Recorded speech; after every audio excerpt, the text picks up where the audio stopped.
Everyone, and welcome to the WTBY Board of Education workshop here at Westside Middle School. We'll begin tonight with silent prayer.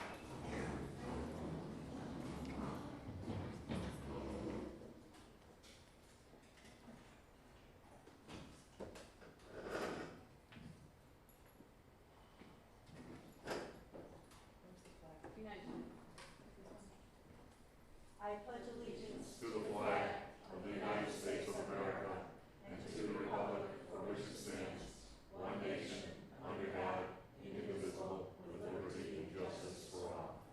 Thank you.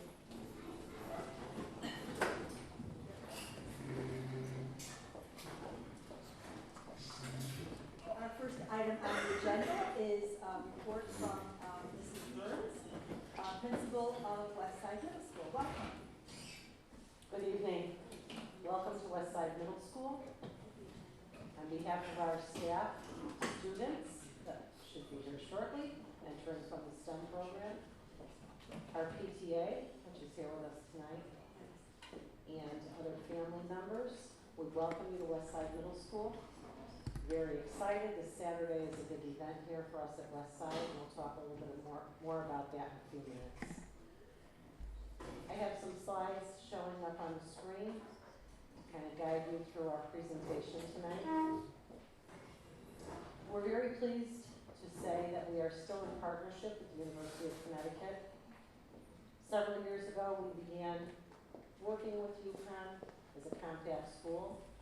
We're proud to say we are a compact school, working independently with the model and the format that they led us through for the first 5 years of the program. We independently work with our 9 cadres and are very fortunate to have been selected as one of only 4 schools in Connecticut to partner with UConn with the Family and Community Engagement Initiative. That has allowed us to have a renovation of our Parent Resource Center here at Westside, which we use very frequently. We open it up to the district's parent liaisons monthly. We have many training opportunities for parents in conjunction with the university and some other nonprofit organizations that come in and do trainings in the evening for parents free of charge. Also, we were fortunate to have an opportunity, a small group of staff members along with some district central office personnel to attend a national conference this past June in Pittsburgh. And it was the Institute for Educational Leadership sponsored the conference on family engagement. It included site visits that we were able to go and see firsthand the work that was being done in that area. Many professional development sessions, and we took away from that 4-day conference 2 things that we are ready to implement right away here at Westside. One is the Parent Teacher Home Visit Project. We are going to training later this month, beginning with 1 team of teachers and support staff, learning a new way to go into families' homes, make connections, invite them to partner with us in their child's best interest, get them to come into the school, and be very comfortable with working with us as partners. That project will start with a group of 6th grade students. We hope to expand it each year that we are able to implement that. Also, from the national conference, a team of people here at Westside have created the Community Career Connections program. And we're very excited to have that really get off the ground very early in the year, as early as next week, I believe. Mr. O'Donnell is heading up that program, so he'll speak a little bit about that. Good evening. Good evening. So this conference really motivated us to, bring something back and something that we wanted to implement this year and really, kind of rev things up this year. So we came up with this concept of community career connections. In a nutshell, what taking a small group of 16 students, sixth graders, as a pilot, and we are going to connect them with community companies, community agencies, to explore the world of work. The reason for this was most kids want to be, things in life that they know and they see. So we really want to expose them to the things that they don't know about and explore the different options, the different career paths that they can take, which hopefully will prepare them for their choice of high school, ultimately which would prepare them for the choices of college, to prepare them for the careers that they're interested in. We're partnering with a few different agencies. I'm meeting with the Chamber of Commerce next week to discuss some partnerships to try to get companies involved, creating pamphlets to distribute to these companies so they understand kind of what we're doing. Hopefully this will lead to a long-time partnership, and this will grow also each year. Wow, great.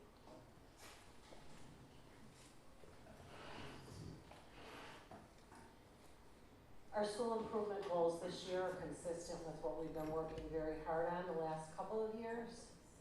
That is increasing students' proficiency in math, and our goals are laid out on the slide that you see on the wall.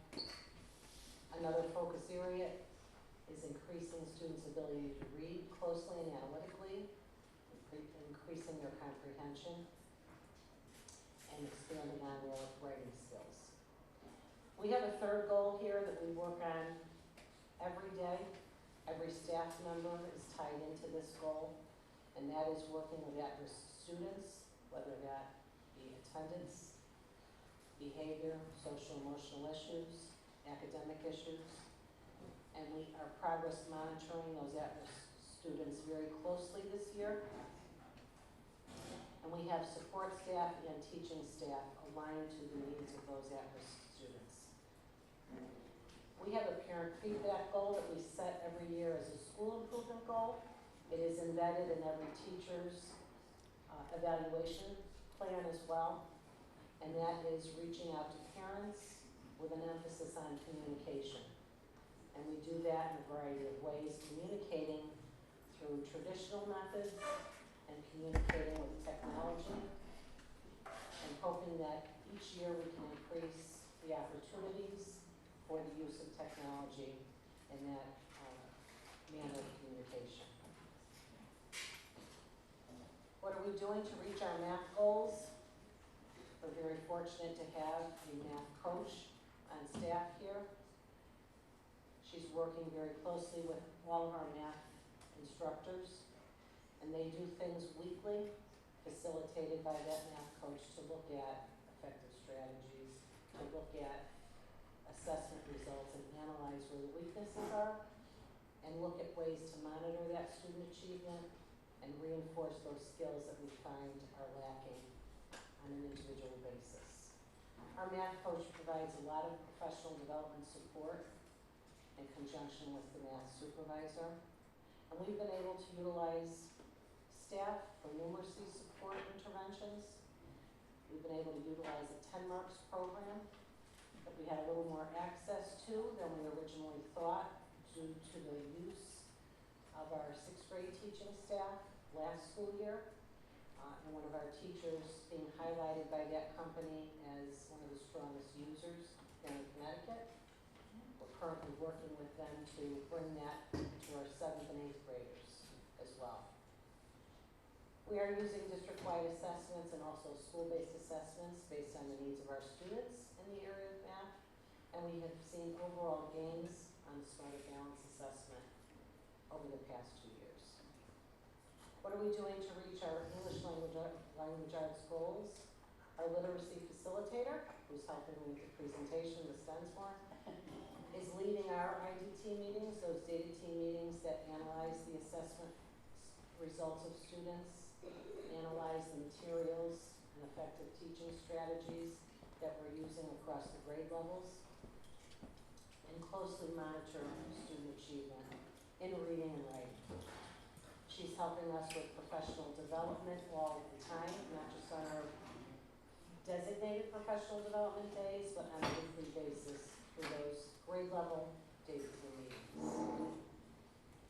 We have begun a new intervention program for literacy.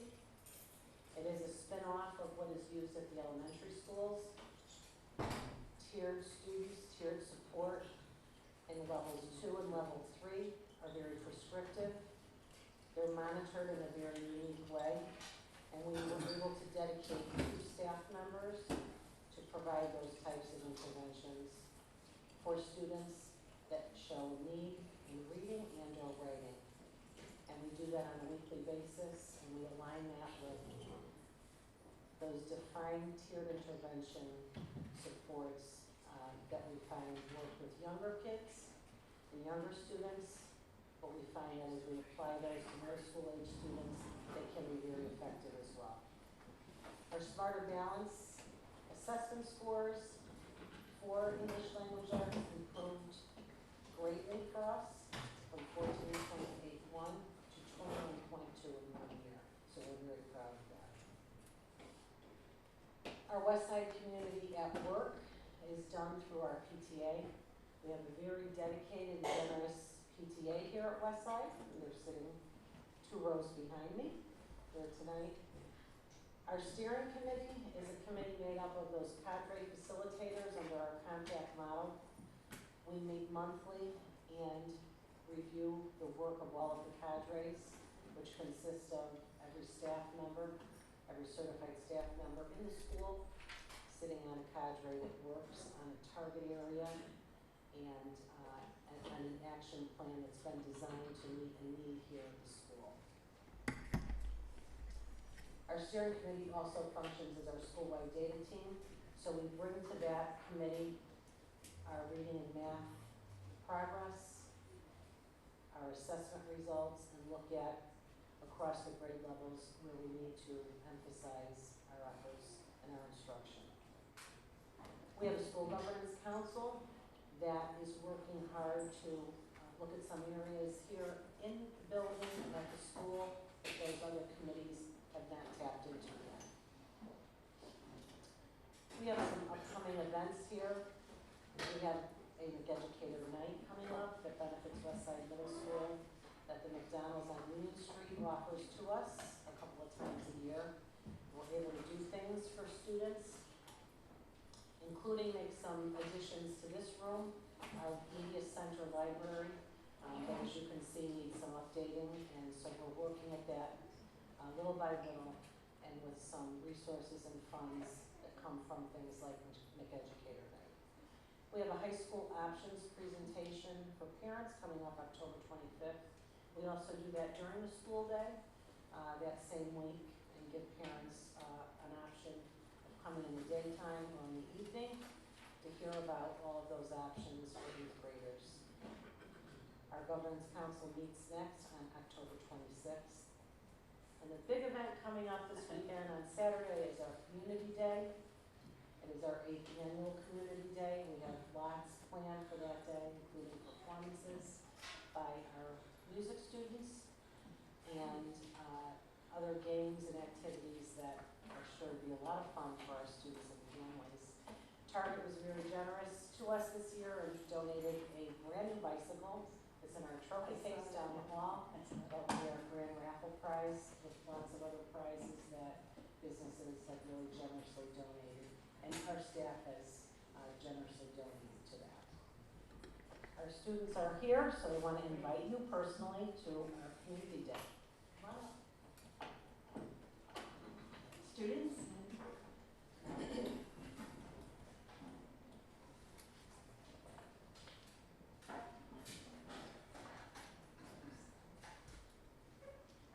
If you could please introduce yourself as well.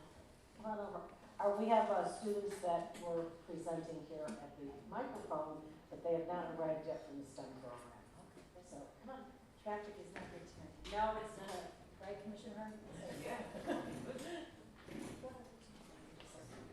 name is Naomi. Say the name. My name is Max Vito. My name is Damien Josephson. Right up here on the table. Can you pass those over?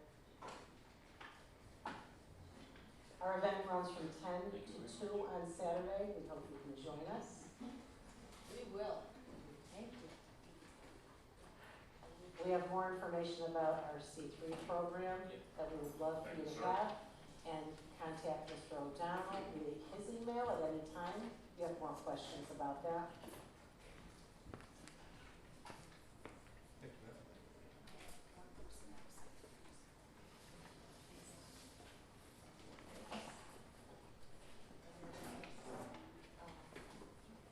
Not sure if our other students are close or not, so we'll keep an eye out for them. Any questions? Okay. Thank you very much. First, I'd like to recognize any of the parents here with us this evening. If you could please stand so we can recognize you. Parents?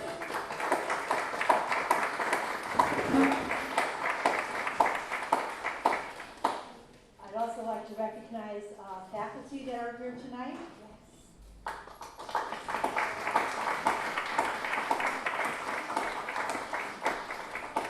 And of course, our important students. We'll give you another round of applause.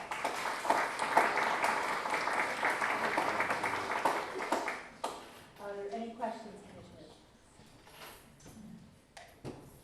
Thank you. Okay. I'm here now. Okay.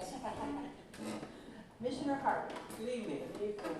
Could you talk a little bit more about your governance council in terms of participation from the parents and events that are held and things of that nature?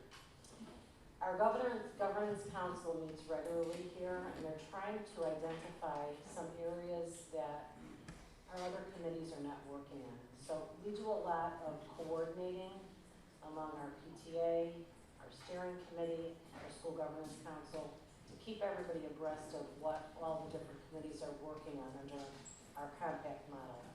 So our school governance council spent a lot of time on looking at the new visitor policy and trying to make it very parent-friendly, because we have a lot of families that have been here for a period of time with their children or their grandchildren and needed to understand why things are very different in this day in age of security. So the governance council took on that role and that task of getting the information out in a way that didn't just look like a policy, but was communication about why things had to be done a little bit differently with visitors, and that it was for the safety of everyone here in the building. They've also looked closely at redoing our parent school student compacts. And again, I know we keep saying we're fortunate through UConn to have many things, but again, they provided a consultant from the state to come in and meet with our governance council to look at how those compacts are created to benefit families and parents, so that it's not just a document that staff understands, but it's a document that students and parents and guardians can understand as well. Okay, just through the chair, I work with your parent liaison on other committees, and then she does a great job. How many members do you have on your governance council?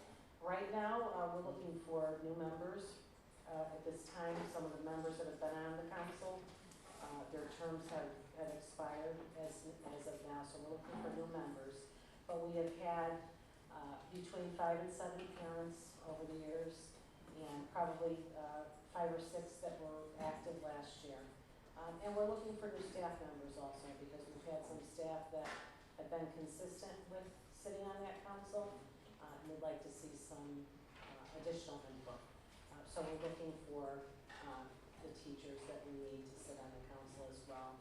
We have someone from PAL that agreed to be on the governance council, and we're looking for other agency or community membership of it as well.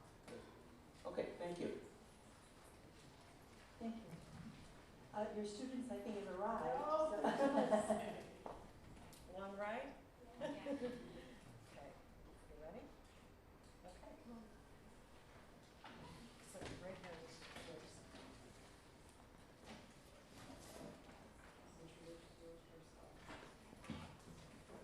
Sit with the microphone. You have to pass.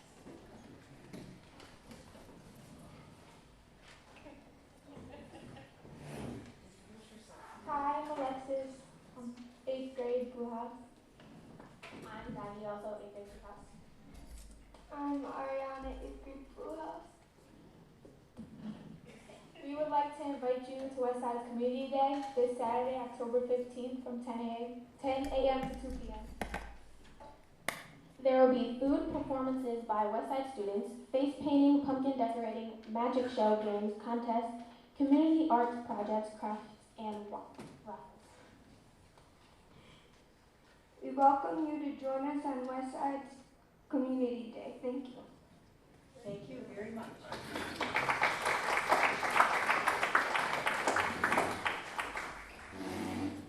We would like to ask just for a couple more minutes for you to hear something that we're working very hard on, that we may need a little bit of help with in the near future, so that we can continue to offer students, former and current students, a great opportunity here. So if I can ask Mr. Capiello to come up, our theater arts teacher.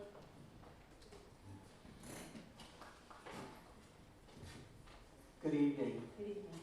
The reason I'm here this evening, I spoke to Mrs. Burns. We have a little bit of an issue with our theater. I'm the theater director and teacher here at Westside, and we put on many performances of a large scale. But unfortunately, our curtain situation, especially not so much the main traveler, but our walls, which have fabric on them, are all almost destroyed. They've been here since the school has been open. And I brought some pictures. They're not the best quality because we didn't have the photo paper. But, you know, you'll be able to see the shredding, the rips, the tears. When we do our large performances, I try to be creative to hide them. But it's gotten to the point where it's been a little bit difficult. We do run fundraisers, and I am currently have applied for a couple of grants to help us with the theater program. That is where we get most of our funds from to support. And in fact, one of the fundraisers tonight are the dances for the 7th and 8th grade. The funds all go into the theater and back to the students. I'm here hoping that the board can give us a little assistance in the future, maybe in the present, for at least the new draperies that encompass the side and back walls and the three-quarter travelers, which really, they're quite destroyed from many, many years of use. Our theater is not only my classroom, but it's also a place where we hold a lot of events. We hold major performances in the spring. We have our Christmas concert. We have the Community Day, which is coming up. We're doing the performances in there. And also, one of the large activities is graduation. And we would really like to have it so it looks presentable and of great quality. Right now, we're trying to, I try to, as I said, cover it as best I can and make the stage look as good as possible. But our hopes is that the board would be able to assist Westside for these new draperies that would encompass our stage. And we'll follow it up with a proposal. I did speak to a vendor on how to go about it because our stage is unique. We don't have a squared off ceiling. When they redid it, I guess, 25 years ago, they made it on a slant. So the draperies that are on the wall start at 15 feet and then slant down all to 10 feet. So it's a little bit strange configuration. So I'm in the process with our custodians of getting the measurements and just trying to work something up to what prices may be. And as soon as we have this, I will give it to Mrs. Burns and, possibly to the board, and we can present it again. Thank you for bringing this to our attention. Thank you. Thank you for hearing me. Thank you. Thank I'll you. make the photos with Mrs. Burns if you'd like to Okay, see. very good. Thank you. Thank you. Thank you, Mrs. Bowman. Next, President.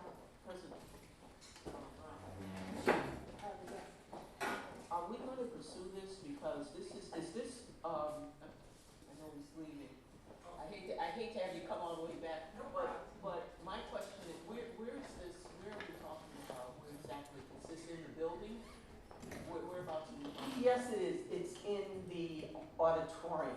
Okay, Our auditorium is divided in two by the large wall. all right. The half that I'm in is with the stage.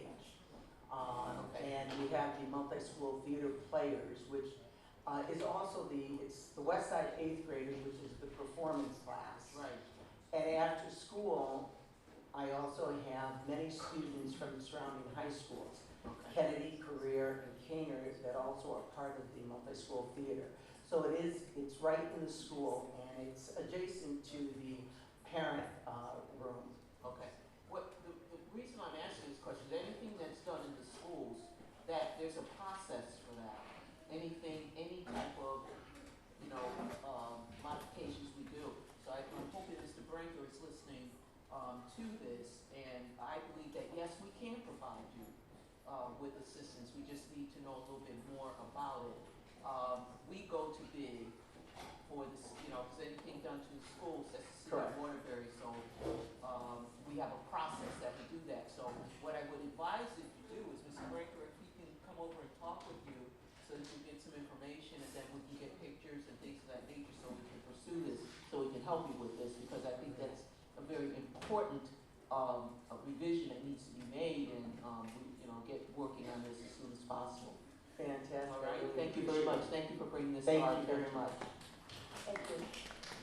Okay, number 2, Mr. Harris, second on the agenda. Request approval of an agreement with CVS Health Inc. to provide pharmacy technician externship training. Good evening. Good evening. We have Ms. Richard here who represents the curriculum and the teaching of this course. We are asking for your agreement tonight to enter into a partnership with CVS Pharmacy. So our students are, I believe there's 18 senior students will earn a certificate in pharmacy technician. I know former Commissioner Awad would be very happy about this because it's something that she was, I know, working with you, so we'll give Kathy credit for helping with that. Any questions? Thank you very much. That's it. Thank you. Good job. Good job. Good job. Very simple. Could I just say one thing? We will be the first school district in the state of Connecticut that forms a partnership with CVS. They're all around the country. We'll be the first. So. All right. Thank you, Dr. Let's take motion. Thank you. This is really exciting. Number 3, update after school meal program. Chief Academic Officer Darren Schwartz and Linda Francisi.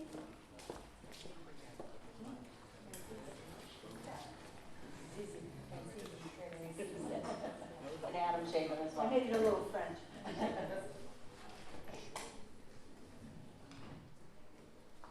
Good evening, everybody. I just wanted to give the board an update. I promised last year after we instituted the after-school meals program that I'd come back and give you some numbers about students that were taking part in the meals, but also I've come to you tonight to request permission to expand the program and continue to serve the students that were served last year.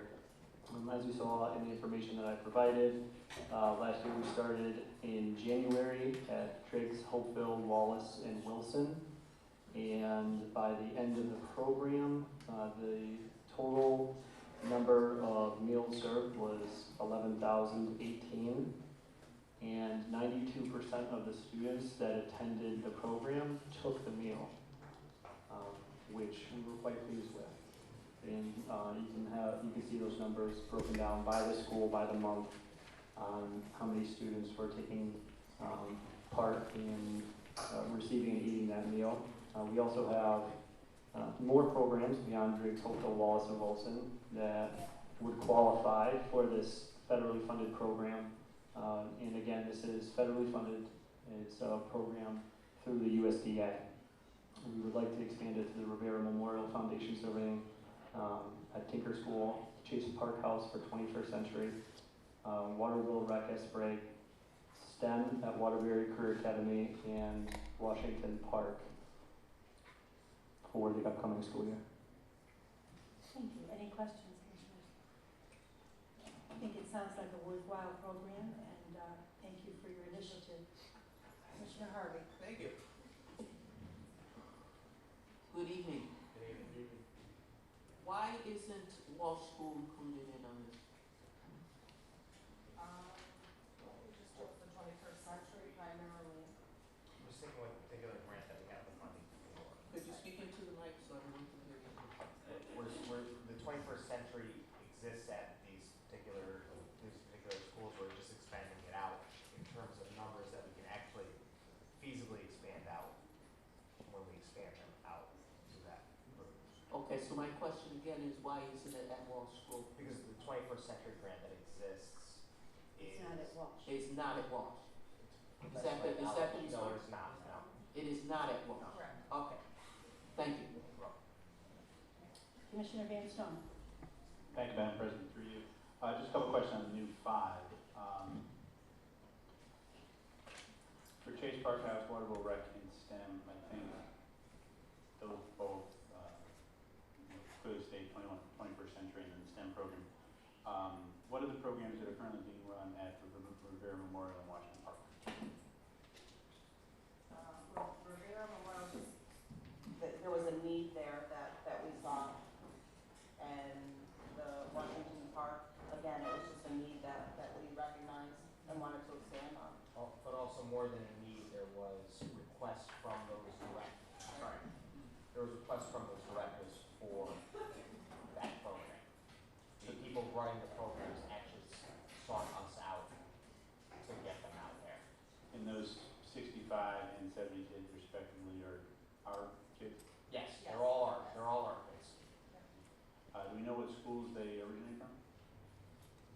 They're from all.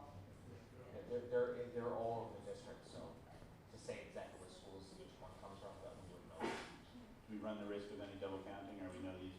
Well, they these wouldn't 65 kids belong are in the other always- programs. They would not belong in the other programs. Thank you. I just had a question in terms of the, what is the potential for expansion to other schools? Is that, so if schools request, you review it, or how does that work? Yeah, I think as long as they meet the criteria, and I think that, at first we started off slow, we wanted to make sure that students were taking advantage. I think that if you actually look at all the after-school programming that's actually happening within the schools beyond 21st century, it's really just, do we have the capacity in certain areas to be able to expand it out? There are some urban centers that will be able to provide this for sometimes sports and recreation, depending on how long the students are there, and they have to meet the certain criteria. So there are opportunities to eventually expand it out. It's just what capacity do we have with our members to be able to expand it out to places such as like Walsh for extended school hours, or any elementary school, because they all have ESH, but they have to be there for a certain amount of time to be able to pull that off. Okay. And right now we haven't expanded out to like the ESH programs at all of the elementary schools yet. We were thinking about going one more year to see the expansion, and then really take a look at some of the sports and after school programs throughout the district to see if we can do it there. Thank you. Superintendent. Thank you. Linda, is there any issues with certified kitchens or Board of Health issues with regards to that, to these okay. No, there's Because not. I know where our kitchens are inspected regularly, but Correct. there's nothing, same protocols, same procedures Exactly. in these as well. Very good, thank you. Just wanted that for the public. Sure. Okay, thank you very much. Okay, Commissioner Hernandez.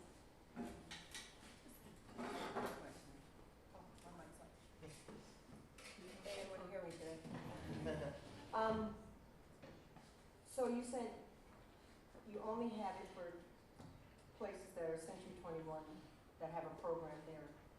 Is that what you're That's our saying? focus, it's not just the Century 21 at this point, but the 21st century, thank you. But that is our focus at this point, right?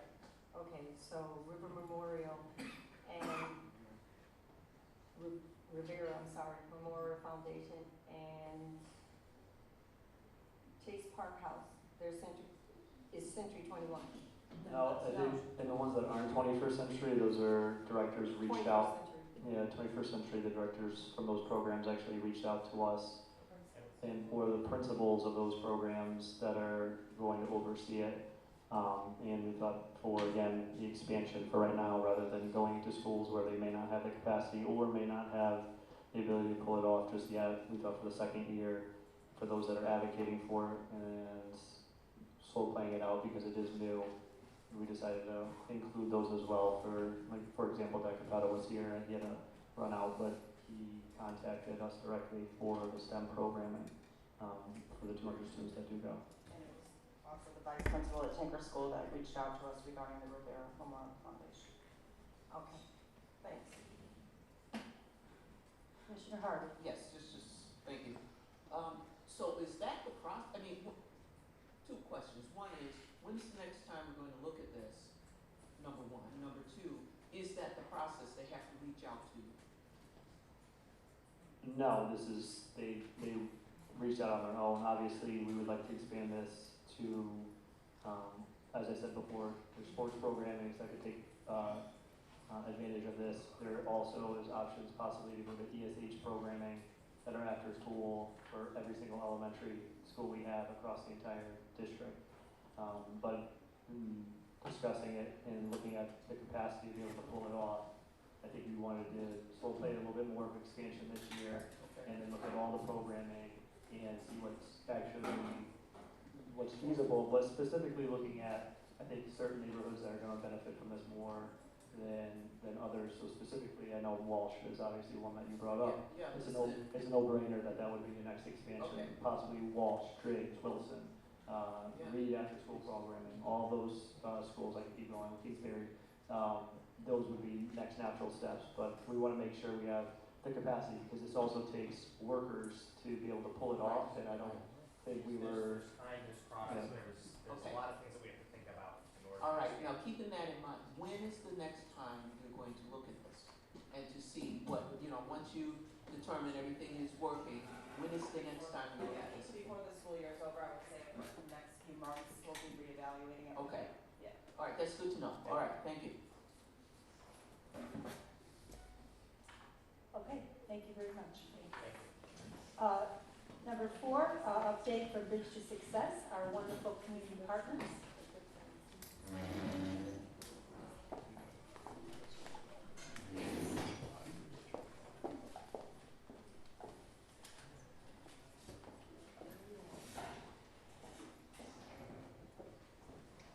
Copies of our presentation, anybody would like to have a class.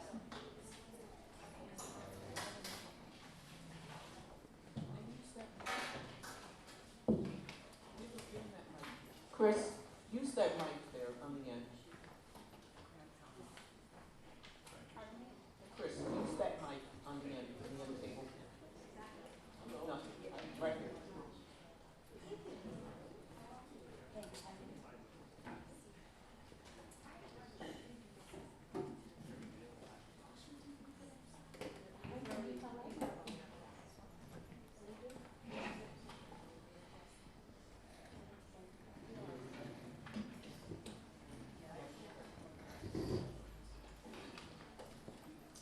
Good evening. Good evening. Can you hear me through this? Yep.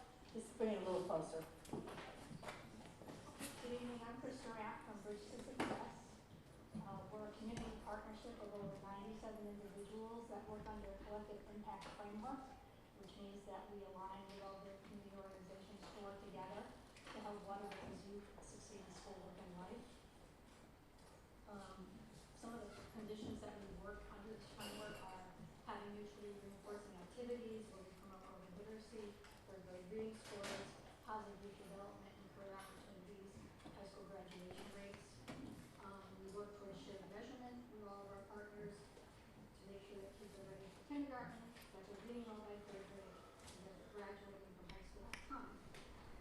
We also have continuous communication through our weekly newsletter, Facebook, Twitter, all those social media things that we have. And our backbone function, there's 3 of us in the partnership. Myself, Karen Rainville, who's the executive director, and Andrew Martinez, who's our data coordinator. We have indicators that we work toward so that we can see to increase the percentage of children who score high in their personal social skills so that they can attend kindergarten ready. We're looking for early reading proficiency as a corner of student success and reading well by the end of third grade. And we're looking to find out if we can make sure our kids are graduating from high school on time and to increase the number of youth that graduate from high school. So these are the indicators of versus success, but they're also the indicators for the family engagement work group, because as we know, family engagement touches all sectors of the family. Angela Holmes is going to talk a little bit about our family engagement work group. We have 4 work groups that are part of Bridge to Success: positive youth development, workforce development, early care and education, and family engagement. And we're here to talk about family engagement tonight. Good evening, commissioners. Can you hear me? Need to use your mic. Hello? Hello?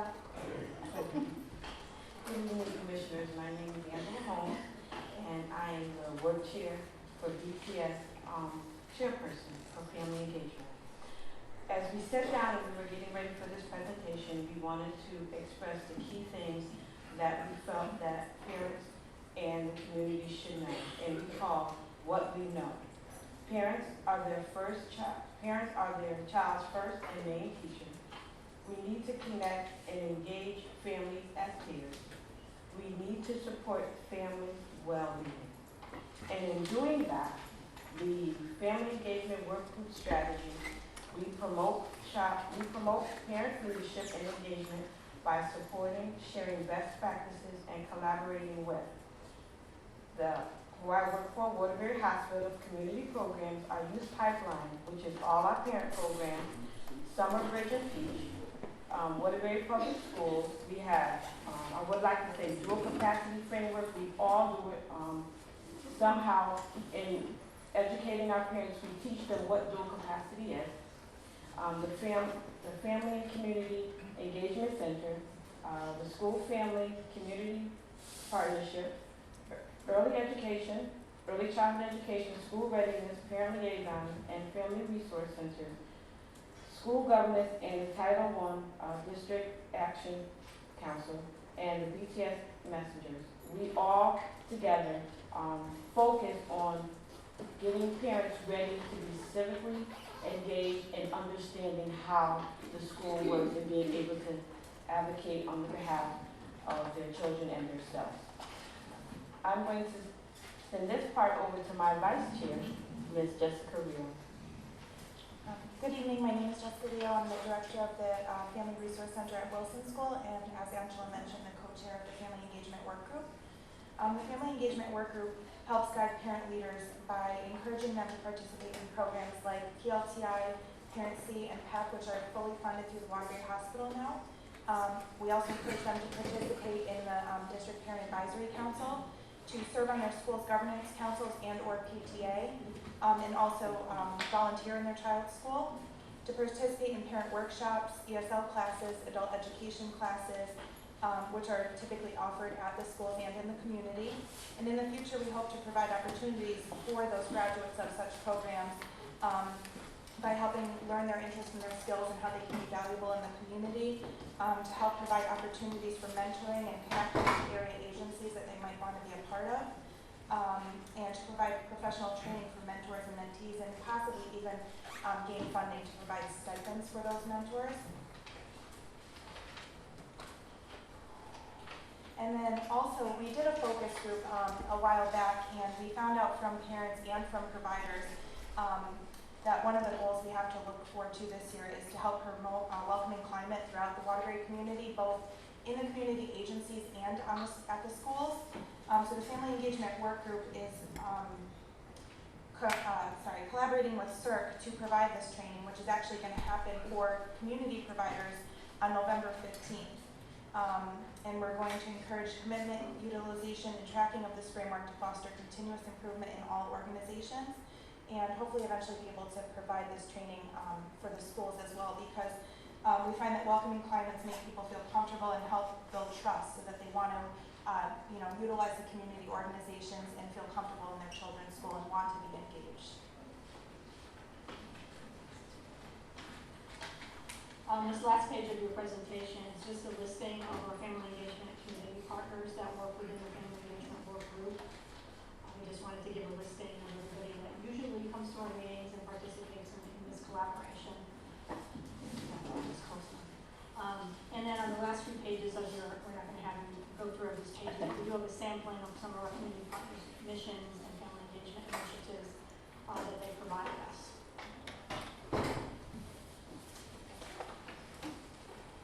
Thank you very much, and I think this is a priority of our school district, and I know that Commissioner Harvey is playing a leadership role in trying to work with Bridge to Success on the training with CERC or possibly another entity, but we fully embrace it and really thank you for your hard work. Any questions? Commissioner Harvey? Just if I may add just a few comments. First of all, I thank you for the presentation. I feel like I'm there with you at that table. She works very hard with us. I think everyone should know how important this group is. It was through BTS, the work group, that I'm not going to say an epiphany, but it just kind of connected with me that we should be doing more for our parents. Hearing from the community and hearing from parents that join us on a monthly basis at this meeting, I felt that this needed to be brought back and we needed to do more. You should know that it was through this that I pushed for the ad hoc family engagement, parent-family engagement committee. Also, I felt that we, through our parent liaisons, because I'm finished with the parent liaisons that do a fantastic job. I think we need to support them more than we do. And this issue of creating a welcoming climate for our parents and for the community in our schools, that's a very important thing. That has been something that we hear about. We go out into the community and we ask the community, solicit the community about, what's going on, how do you feel about the schools, are we, how are we taking care of the schools, what things are going on in the schools. And we always come back to, or we always hear, the schools are not, some schools, not all, but some schools do not have a welcoming climate. So I applaud BTS for taking on that project November 15th, and bringing this out to our service providers, but also we are actively pursuing this in all of our schools. You may take a couple of schools at first to do this, to create a welcoming environment. We had this announced at our Title I meeting that we're going to ask parents to be involved in helping us to create this environment. So I applaud you for the work that you're doing. It is always a pleasure.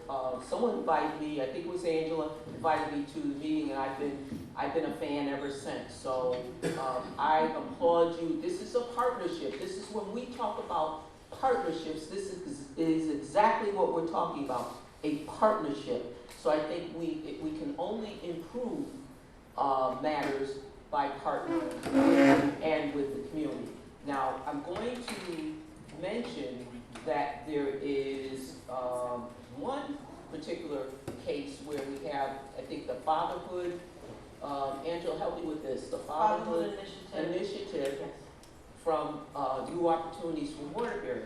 And I know that there's something going on via the family, they've changed names now, so the Family Resource Center at Reed School, but this is something that we need intervention in every school.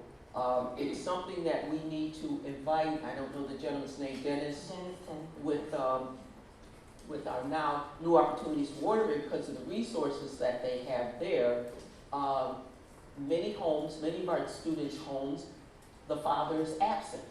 So if we have something like this where someone can be a mentor or provide services that we have that maybe we are not reaching out for, I think every single parent liaison should be involved with this. So I hope that we can get this. I'm gonna work on trying to get this type of service, see if we can have Dennis come out and speak at our parent liaisons meetings. They meet monthly. So I think we just need to take advantage of that and think outside the box to help our students. So just want to mention that. But again, I just really appreciate you guys taking the time out, coming before the commissioners and enlightening them on what you are doing. So I thank you again. On that note, Commissioner,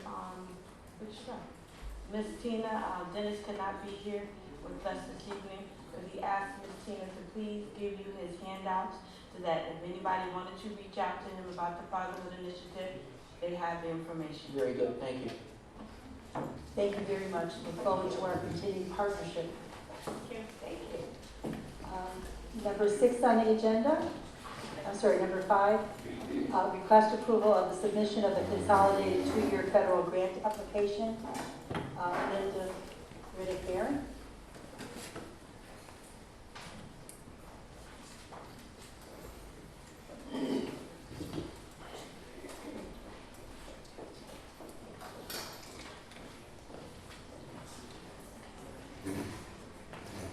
Good evening, Commissioners.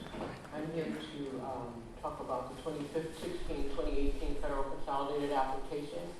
In your packet, you have the basic summary of the application, which still provides, Title I still provides supplemental services for all of our Title I schools, which are all of our schools. The Title IIA still provides professional development and a few funds for technology in state schools. Do you have any questions? I think this is a grant that we've been getting for many years, correct? Yes. Are there any questions? Commissioner Sweeney. I noticed that there looks like a nice bump in the Title I Part A, but we lost a little in Title IIA. How's that loss going to impact us? Well, fortunately, the increase in Title I helps us to supplement the loss in Title IIA. So what we'll do is just move something from Title IIA over to Title I. And we were able to use this increase for the 1.6 raise we have for some of our salaries. We were able to use that funding for that without having to have a loss in program for services. Right, so everything is staying Yes, status fortunately. quo. Yes. Good. Thank you. Okay, thank you very much.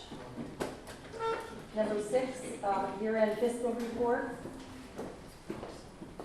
Maureen. And Dr. Rack. Going on the other side.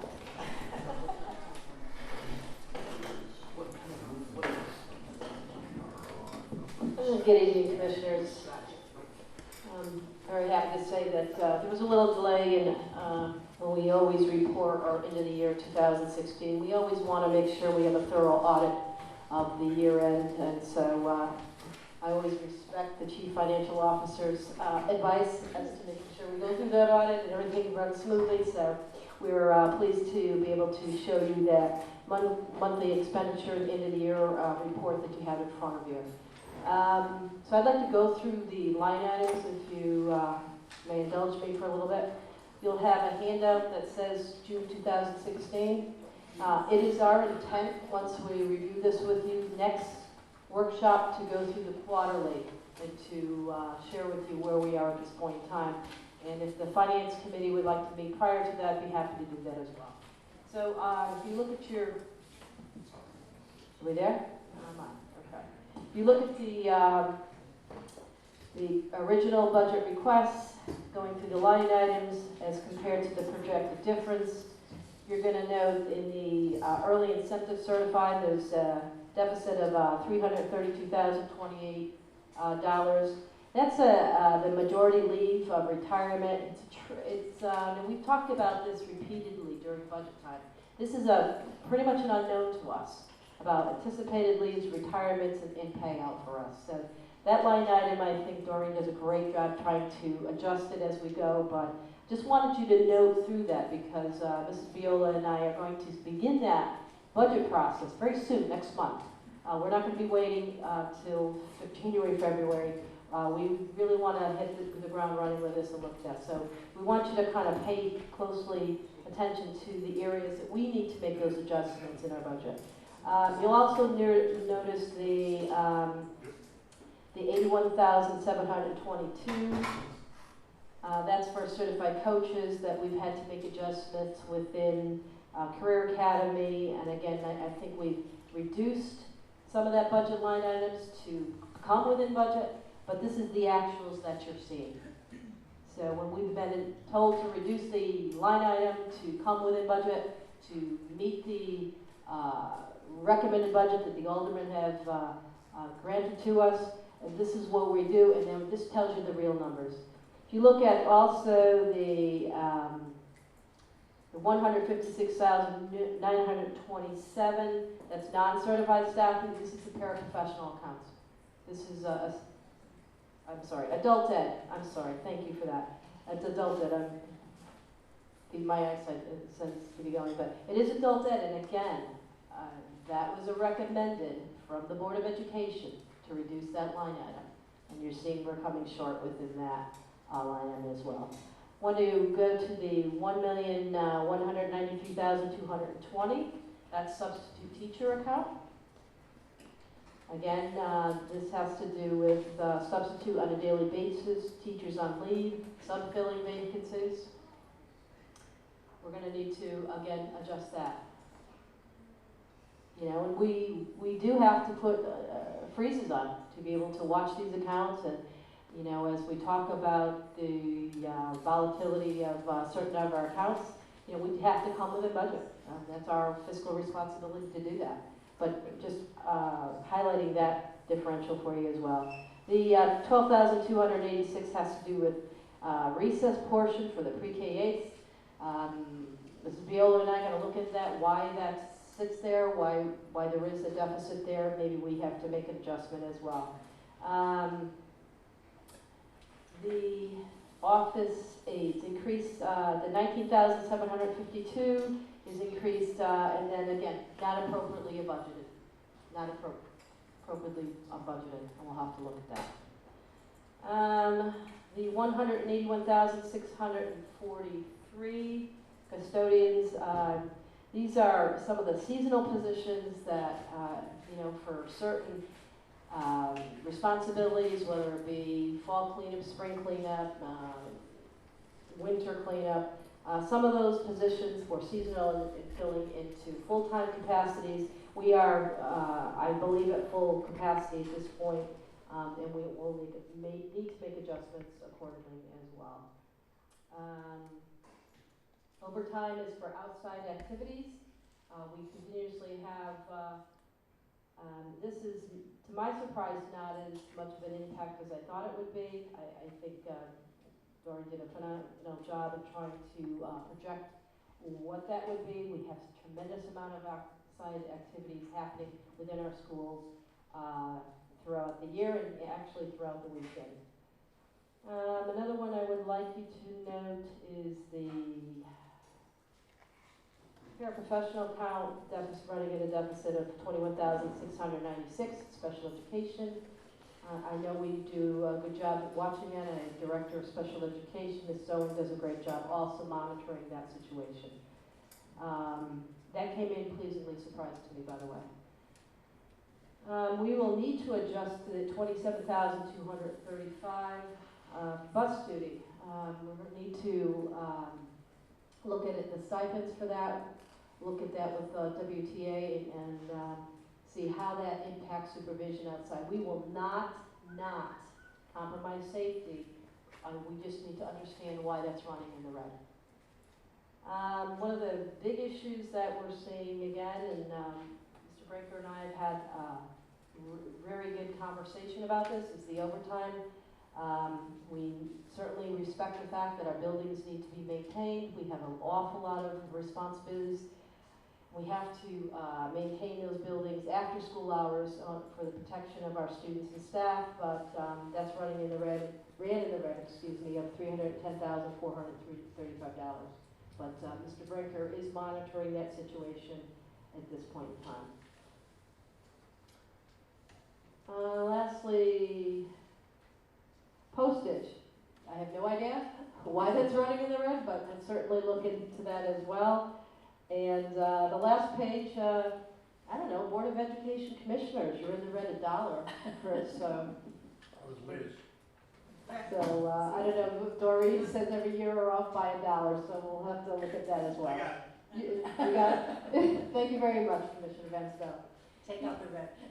One highlight that I do want to, again, reemphasize with the commissioners, you know, we've been through this process, rolling up our sleeves, looking through this, is that last page that says grand total operating budget, the $1,016,319, that was the $1 million that we had to place in reserve to balance the 2016-17 budget moving forward. So, and I have to give kudos to Ms. Viola and her staff for, you know, allowing that, and, you know, adjusting as we need to be, and certainly we're providing the needs of our children, but we also need the reality of balancing our budget. You notice that also the 2,270 is the Alliance non-reform carryover that we will be allowed in this year, okay, for me, right, moving forward. And then you will see the surplus, general fund surplus of 1415, $1 million. You'll see that contingency surplus for 1415, that was minus that facility study of 153,000. That's 500,000, and then you'll see that city non-lapsing account, that one-time legislation 1% for the 2013-14, and the 675,000. If you combine all those ways to generate savings, you'll see the 3,391,589. That puts us within budget at this point, you know, moving forward for the next year. And we will report out to you next workshop on how we're doing with that. But I will say that, you know, we have some concerns. Mrs. Biola and I have met for many, many hours talking about concerns and looking at ways to come within budget. You know, we're on budget, but again, the winter months are approaching, and we are always concerned about that as well. So at this point in time, did I miss anything, Mrs. Biola? Any comments from you? No? I'll entertain any questions. Thank you. Commissioners, any questions? Commissioner Van Stow.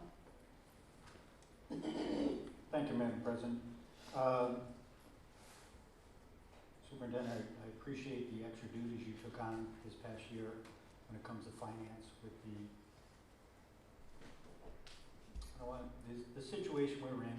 We had a lot of adjustment in this type of employment. And I always appreciate you. I love the fact that you got promoted. Thank you so much for staying on with us.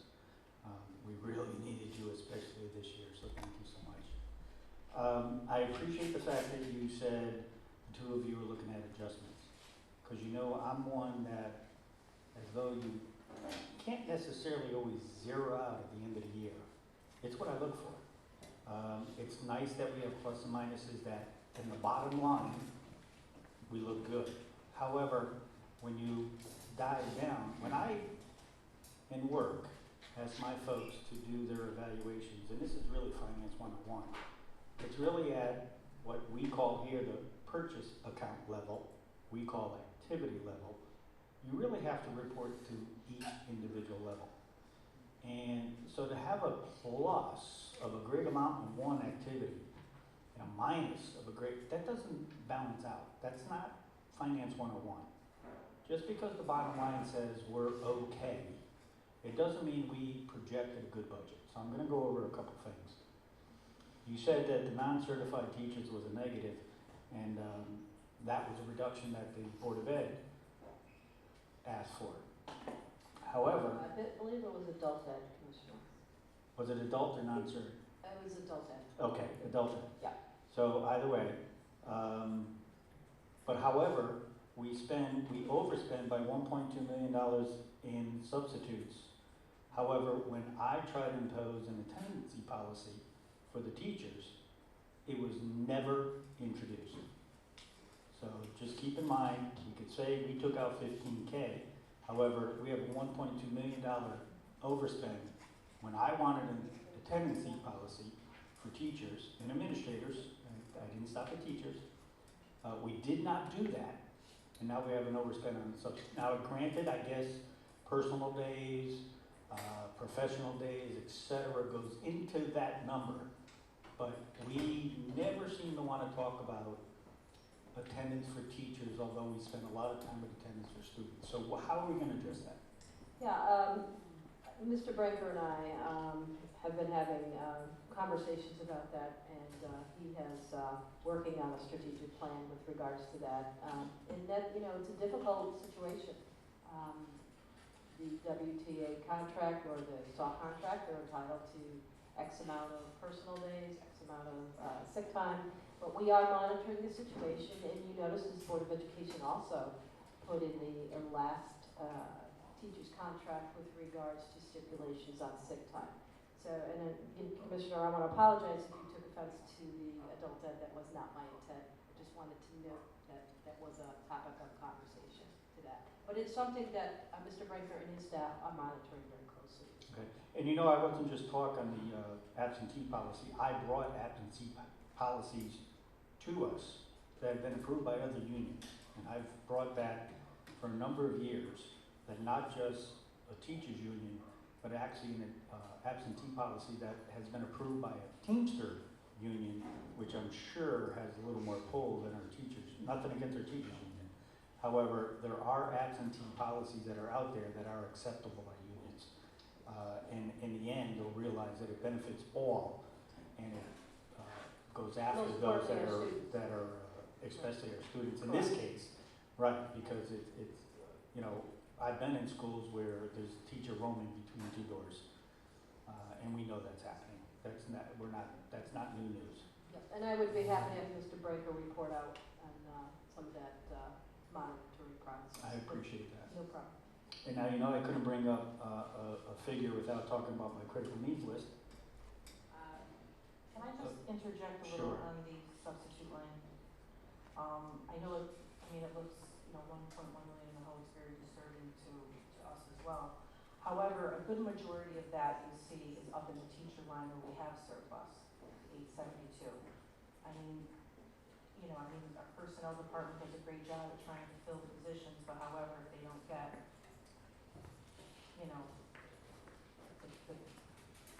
people applying or getting with, certain special core criteria, special education or math or, all the shortage areas, they're filled with subs. So that was a lead into my critical needs list, I think? Oh, maybe, I don't know, hopefully. But I'm just so you know, that's not. I know exactly what it is, which is why I came back to the critical needs list. I know that when you look at it and you say we have in teacher salaries almost a $1 million, $872,000. I don't want to say surplus because we're talking bottom line in the end, but an underspend. Let's call it that. I know it's part of that, and the superintendent's probably tired of me talking about the critical needs list. To us as a board, with what we need to look at, how you balance your teachers day to day, we should not even think about it. However, the critical needs list I've talked about probably since day one on this board. If you were to come to us and say, of that $872,000, $800,000 because that's probably an overstatement, but I'm just using numbers. $800,000 is because those critical needs we need to fill. That should be very important to the board to say, we're not spending this money because we're not getting, this isn't against any other teacher, but critical needs means that needs to be filled, and we all know what those areas are.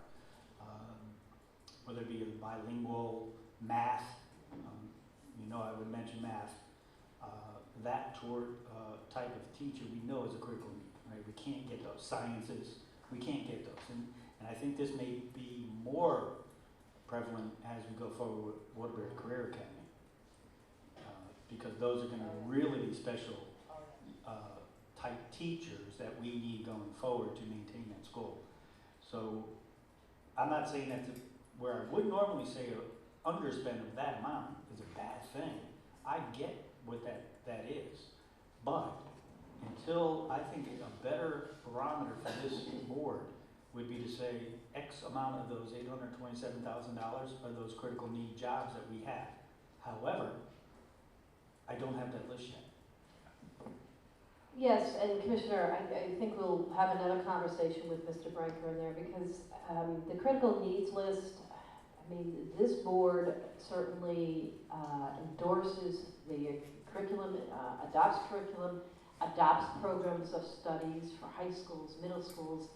So to me, all those certified teachers that we need for the program of studies in all those levels would be critical needs because then we would not be actually putting forth the curriculum and the level of instruction that this board has adopted.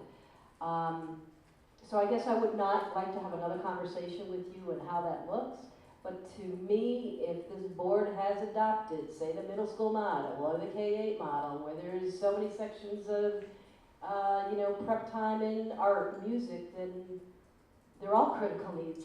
Well, I think I've been clear though on what I define as critical needs as opposed to job fills. Right, I've been clear on saying, okay, we could have X number of jobs that need to be filled. You filled one, two goes to one, etc. Critical needs is very different. And I go back to the sciences, the maths. That almost needs to be separated on where we need to go after this. Because those are always the ones that come back to us to say, we budgeted for $55,000 as we always do. However, if we want that teacher, we need to go to X. And I will just say this, and I'm not prepared to comment any further, but given the new software Power School we're looking at, we've been having some real critical conversations with regards to, high school, middle school, trying to look at that critical needs list and looking at sections and how can we better streamline services for our students. So we're having those real deep conversations right now. You might want to remember this because I won't say it too often. When it comes to Gary, I hope you get all this. Yeah, get this one down real fast. When it comes to the critical needs list, when we have one, that's somewhere where I will be willing to spend money. Okay? Because I've seen it. And you know my love for Career Academy. And you know how I've told you how we need special teachers there if we're going to meet our mission. Okay, so I will concede at times to spend money, believe it or not.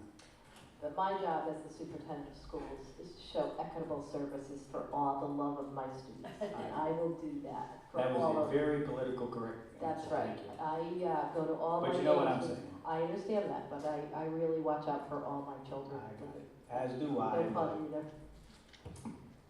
There's always enough room.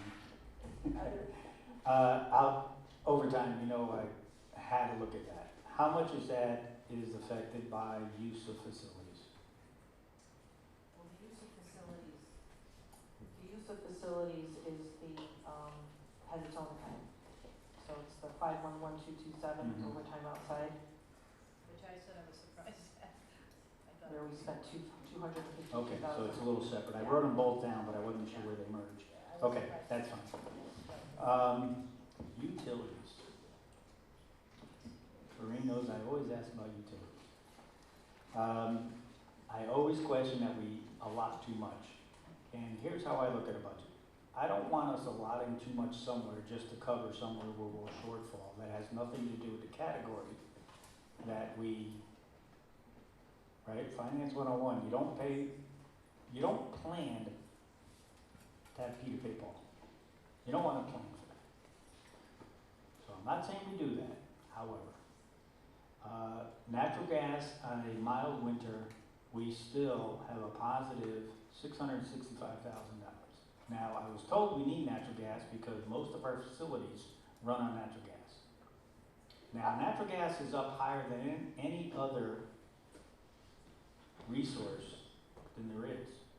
However, we planned and didn't spend by a great amount. How was that? I'll let Doreen, but I think we made that adjustment in this budget. Did we not, natural gas and electricity? We did, I remember that. She made that adjustment based on that because we were moving towards, the count was not really indicative of the expenditures. Yeah, I mean, with the better projections and going over the last 3 years of what we've been spending in the account, you know that we made that adjustment in fiscal year 17. But it's just one of my points to say I don't want to plan to Right, but we Our did. plan should not be to pay Paul. Right, but We should be we did adjust budgeting- that in fiscal year 17. We should be so- budgeting to the account, not in the hopes that one covers the other. That should not be the plan. Okay? So, otherwise, obviously, bottom line conversation, it looks pretty good. So, overall balancing of, good job. Okay? So thank you. Thank you, Madam President. Thank you. Are there any other commissioners who would like to ask a question? Commissioner Pagano? Just while we're on the energy line area, the diesel, are we actually going to see an improvement on next year's budget submission in the area that we had talked about last year? Yeah, and I believe that, yes, and I believe that adjustment was made in the 16-17, this budget, with the propane adjustment. We did then make that adjustment. We'll see how well we do with that projection. We should be right on because we bought the number of gallons based on the price that was bid, so It's just it what was this is, it was a okay, major sorry. reduction. Okay. Yeah. I do want to also compliment you on line number 3 with the 0 delta across the board on the superintendent's office. So, there is good news in the bottom of the barrel. You know what, the superintendent gets an account and I don't even put in for travel, so I don't know. Don't ask me. Thank you. You're welcome. Any other comments? Okay, thank you very much. Job well done. Thank you, Madam President. I'd like to move to the next item, if I may, the Alliance Grant Year 5 summary. You have numerous documents in front of you, one that Carrie has distributed to you. The first one is, of course, that lovely spreadsheet that I think Vice President Rodriguez loves. I've color-coded it. I'm running out of room now, Commissioner. Let me tell you, I'm running out of room. So what you have is the landscape version. You have that shows you Alliance Year 1 in the red, Year 2 in the blue, Year 3 green, Year 4 I believe is purple, and yellow, 5 is in the black. I've provided for you also, showed you the Alliance grant amount. I've also highlighted for you throughout that document some of the accomplishments. You notice the same reoccurring themes that this grant is supporting. And also, you'll notice in the highlighted, the yellow highlighted throughout the document, there has been adjustments made. For an example, on year 4 of the Alliance, if we look at that document, you'll see that we did collapse the supervisor of school turnaround. And then if you looked at on 3 for the year 5, we're going to be initiating some improvement plans for Kennedy and Wilby in small learning communities. You'll also notice that we highlighted the minority recruitment percentage for you in year 5.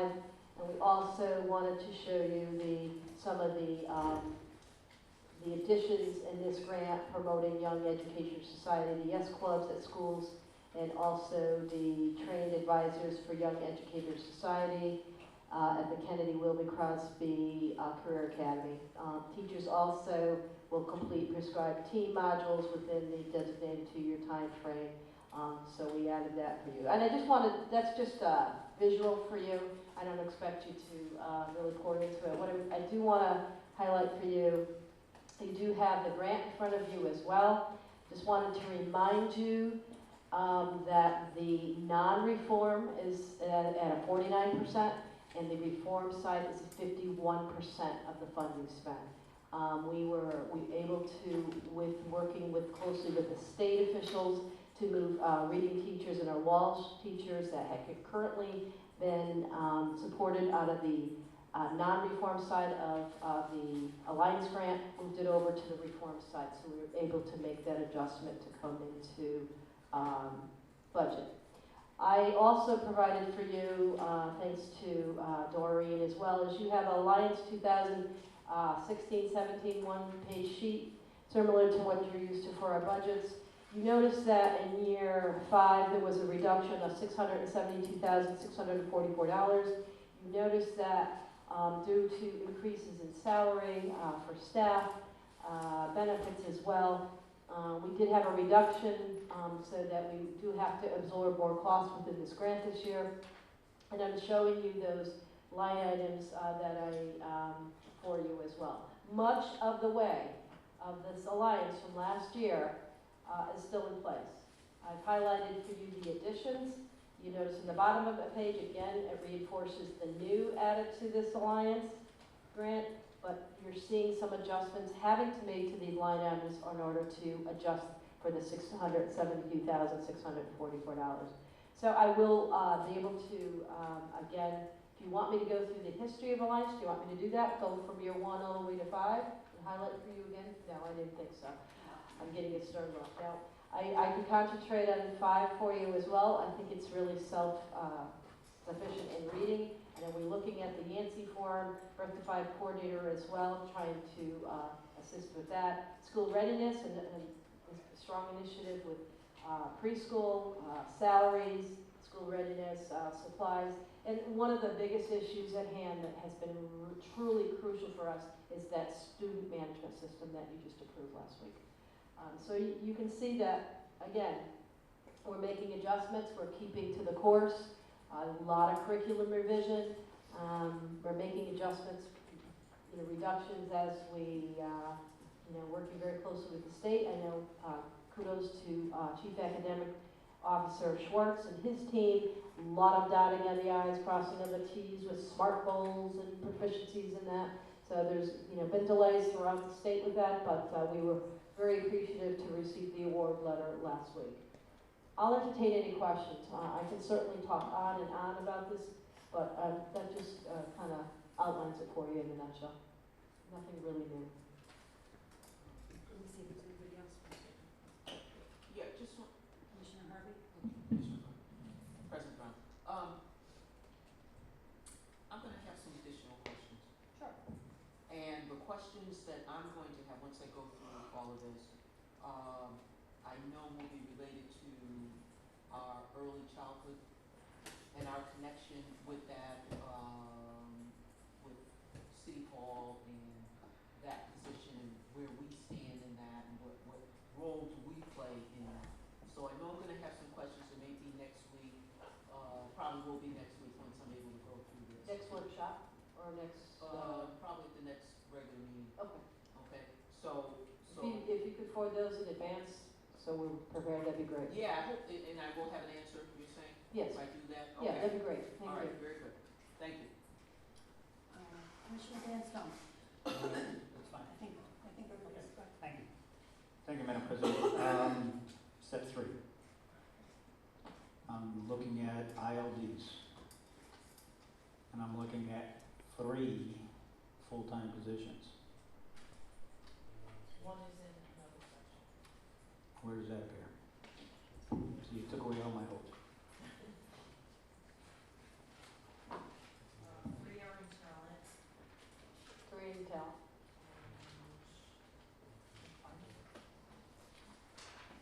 Why is that then?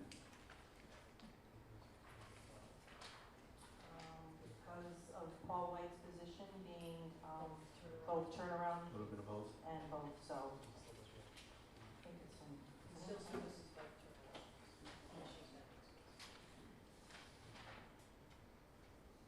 Okay. That jumped out at me when I was reviewing the package. I didn't go looking for the 4th. Yeah, it's in academics, Okay. Paul White. Okay. Thank you, Madam President. Thank you. I just had a question in terms of this year moving forward. What are we doing about the math? Is the math involved? I mean, Yes, what if you- page is the math on? Okay, so if you go to the landscape, the color coded one, you notice that the iReady is in there. Okay. The assessments are in there. We're adding coaches for the high school is in there. I'll read it then, that's fine. Okay, so I just want to make sure Curriculum that that's revision addressed. is in there. Mrs. Fred, readiness diagnostic math assessments on page 13 for you, grades 2 to 5. We've put coaches in. Mrs. Frennis and I have routine conversations about our math. And I've really given up pep talk. Understood. Angela One Screeners, which is a real, That's something that I great. have a real interest in as well. Great. So math is something that I watch very carefully. Great. Okay. Thank you. Okay. Okay, thank you very much. Commissioner, if you Commissioner Harvey, if you have any questions, be happy to answer those. Yeah, get ready, because I have a few, so. Be happy to answer. So, get ready. Thank you. Thank you very much. Number 8, Committee on Curriculum, request permission to be granted to Carrie Coyle, Crosby High School, and 4 chaperones to take 50 students to Salem, Mass. On November 4th for the Salem Walking Tour. Number 9, request permission to be granted to Bob Maxey, Wilby High School, and 4 chaperones to take 48 students to Boston and Salem, Mass. November 2nd through the 3rd. 10, Committee on School Facilities and Grounds, use of school facilities by school organizations and or city departments. Number 11, use of school facilities by outside organizations and or waiver requests. Number 12, superintendent's notification to the board. And that leads us 13. We will be reviewing the evaluation tool for the superintendent. Several commissioners had asked. We've been, just a couple of preliminary remarks, we have been using this tool. It was developed by CAVE and the Connecticut Association of Superintendents. We've used this tool for several years, ever since I've been on the board. And so tonight we're going to review the evaluation tool. Historically, the Waterbury Superintendent's contracts call for the Board of Superintendent to mutually agree on the evaluation tool and develop educational goals for the district. And you see that in your packet that you got, the evaluation format. That language is here. Tonight's discussion will focus on ideas for board members to improve the tool to align with the role and responsibility of the superintendent and the Board of Education, using the CAVE tool as a framework. Remind everyone that discussions which took place in executive session regarding superintendent evaluation rating methods are not to be discussed publicly. So I'll open it up to, I know some people have already given me some suggestions, so Commissioner Van Stone. I'm sorry, President Brown, I unexpectedly have to run. I just want to apologize for not being here Do for you this, have but any comments? not that I could put in the short term, but I trust the rest of you. Oh, thank you. Oh, geez, that's good to know. Commissioner Van Stone. I know it trusts me. That's what I'm worried about. He's leaving because you're still here. Probably. I did bring this up, and I've always had absolute 100% support for the superintendent, as she knows. However, I just felt my experience with evaluation forms, this wasn't doing us justice, to be honest, on how we evaluate. And I think that came to a head when we saw the results, because it was a result, well, we can't, I won't go into details, don't worry, but it's been published what the final result was, so I can talk about that. So, and I'm not really here to talk about that.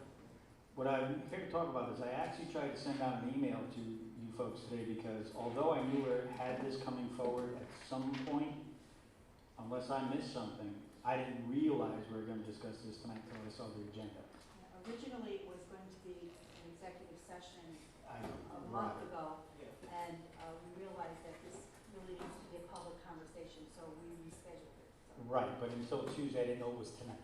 Unless that was me, I could have missed some announcement previous, I'm not sure. So I tried to forward an email today. I've gone through quite a bit, and although I'm finding state by state has a very similar evaluation format, categories, what have you, there are a few states that really bring it down to another level.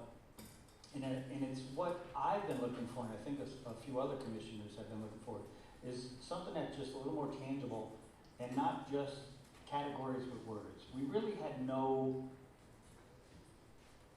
way to monitor and then evaluate an outcome. And that's not a negative. That's just, I felt we were at a disadvantage on making a final true in what our relationship is the board to our chief executive and the evaluation.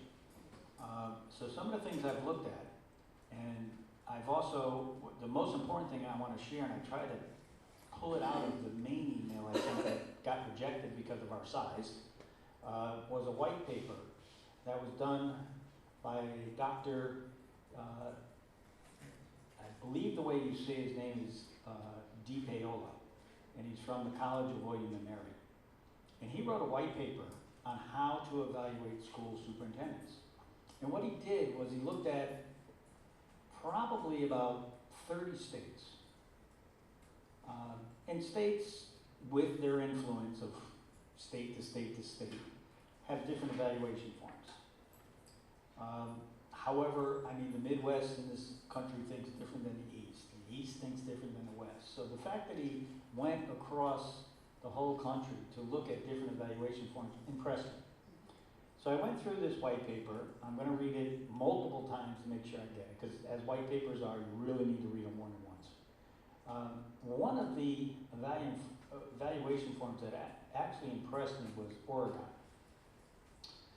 Now, you can define a 360 evaluation almost any way you want, right? You could have certain input, you could allow certain input, you could not allow certain input.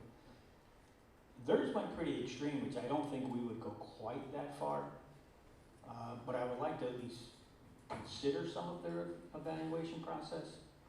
That whether we recognize the input or not, that's our prerogative. You could actually get, I think I'm going to back up before I go into it. I'm going to back up to say this is a long-term thing that we need to do, because to really create a true evaluation process, you need to be able to start from day one. And day one would be, in this case, the superintendent, Dr. Lett, would set not just her goals, which we always get. However, she would in turn rate those to tell us how she feels this goal relates to that goal, relates to that goal, and what success she feels she can obtain in 1 year. Okay, so that's how the process would start. So obviously we're already into a term. So we couldn't do that unless we moved it forward. And from there, what happens is, and that's published, you would actually get input. And again, you evaluate it as you wish, and you could write the rules, whether it's accepted, whether it's informational, whatever you want to call it. Would actually get input from principals, teachers, the union, and you have to weigh that as an intelligent person to say, this was the goal, this is how that, if you want to call it her customer, received those goals and her success in those goals. That, as we as a group, would help us evaluate the things we don't see. And again, we would weigh that as we wish. That's the Oregon model. I was very impressed by the Oregon model. I have all these, I just couldn't email them to anyone. So I'll find a way, maybe it would just be the link, Gary, that I'll get to you and you could get out to everyone. But to try to do the documents, it wouldn't go through the email system. The New York system that I looked at was almost identical to what we use. Now, keep in mind, the white paper I talked about was published actually by the American Association of Superintendents, AAS. Exactly, thank you. So it's well-published literature. That was probably the most important thing I saw. Now, in reviewing all the various states, the main thing it gave us is that we had more categories in order to mark as acceptable, whatever the categories was. Other states had many more, we had 3. Other states had many more. Some of them actually did have a number already assigned. I mean, we've played the last couple of years, I don't want to go into where we can't go, where we went to even decimal numbers and that sort of thing, so I won't go into those details. However, once we do this and we make it a policy on how we do this, everyone will know how we evaluate. It won't be a mystery. So my recommendation to this board is I think we need a subcommittee. I really do. Because I think to make the right evaluation available and fair to everyone, including the superintendent, I would like to see a subcommittee made up of some members of this board, some members of the Board of Aldermen who ultimately sign off on things. Possibly the mayor's office has been put in, of course, HR. And I would think that subcommittee should review the material I've looked at, and obviously all the material that's out there. And I just think this will be a more fair process for us, because when we release just a name of an evaluation and it is this, and we have A1 whatever categories when you do the subcategories, no one knows what we really did. And I think this is why this came to the head it did, by the public. So I really think we need a and maybe we even invite the public to be part of the subcommittee. Various groups in the civic world, I'm not sure we go as far as parents, because we really have, and to be honest, it needs to be a smaller group, because anytime you do a subgroup, if it gets too big, you're just gonna have too many opinions and never get anywhere. So I think we need to just talk about the subcommittee to look at this for the evaluation going forward. And it will be the evaluation, hopefully, that we make a mark that someday when the superintendent does leave us, we have something going forward for future superintendents to be evaluated on. And I'll go back to the white paper again because it does take into account that districts are different. We can't take, and it's, I've been trying to get a little more involved in Kate, but I still have my disagreements, Madam President. However, I still have trouble thinking that they take into account the inner city. So if we just use their template, I don't think it has the categories necessarily that we need. The white paper really talks in all categories for all types of districts. It's an interesting reading, at least I thought so. And I think we need a subcommittee to take a look at this. I'm anxiously waiting if there's any other thoughts, if anyone had an opportunity to look at this. I've been looking at it since the day I think I started this conversation, say we need to look at this. And I've been looking at it a lot. There's a lot of good templates out there that are fair to everyone. There's some templates that I don't think are fair to everyone, but there's quite a few out there that are fair. So that's what I have to say. Thank you, Madam President. Thank you. Yeah, I think you really need to look at Connecticut. Lead Connecticut has done tremendous work with the new superintendent's rubric, and I would just, there's been an awful lot of work with CAPS with that, and I would not want you to exclude Connecticut. Yeah. Commissioner Bevan. Thank you, Madam President. Although I didn't partake in the evaluation, I did fill out the form before my aunt got sick and I had to bring her to the hospital. And the one thing that stuck out with me on this template is more of an upward feedback template from your direct reports or even all the way down the pipeline if you so choose. And there were things that popped up here that, I said, I knew things that you actually met because of they're quantitative, like supervisors and evaluate certain administrative staff met, definitely. But the one before it, I put oversees the planning and evaluation of the staff development program to address the weaknesses of employees in the system. I don't have a clue of what you do there. I assume you met it because we haven't heard a boo out of it. But in my past life, we did a lot of upward feedback for leadership, and that's how I always judge the people that are in the C-suite, and I consider you in the C-suite. More simpler and more on the leadership side.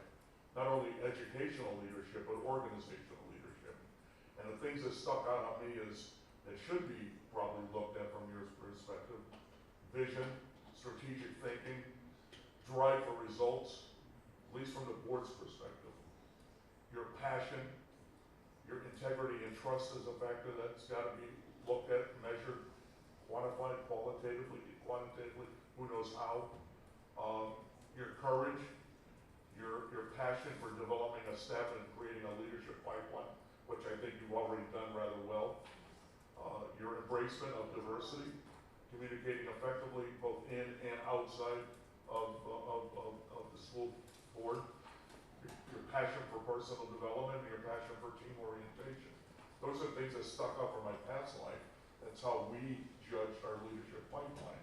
And if we can sort of cement them into how to do this in the educational context, I think those sorts of points may possibly serve you better. Because I really looked at this as the questions on an upward feedback survey, more for a supervisor rather than for a C-suite person. There's too many intangibles in there that there's no way I can comment on them because I'm not privy to everything that you're involved with. Okay. That's all, my comments. Commissioner Harvey and then Commissioner Singh.